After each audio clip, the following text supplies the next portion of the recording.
एक मुजस्समा साज मुजस्समे बनाकर बेचता था।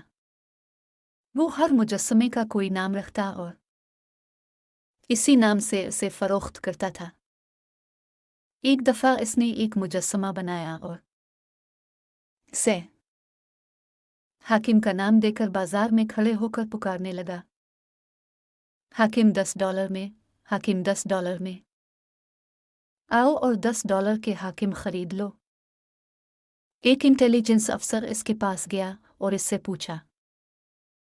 अगले दिन मुजस्समा साज बाजार में वापस आया और उसने पुकारना शुरू किया, शहरी $5 में, शहरी $5 में, आओ आओ, $5 में एक शहरी ले जाओ। इसी अफसर ने इसे देखा और उसके करीब पहुंचकर पूछा, शहरी की कीमत कितनी है? मुजस्समा साज, सिर्फ $5 जनाब। अफसर, बहुत अच्छा। और ये किस चीज़ से बना है? मुजस्समा साज, पानी और मिट्टी से जनाब। अफसर, इसमें कचरा क्यों नहीं है? मुजस्समा साज, जनाब, अगर मैं इसमें कचरा डालता तो फिर उसने हाकिम बन जाना था। अरबी ब्लाग से माखूज।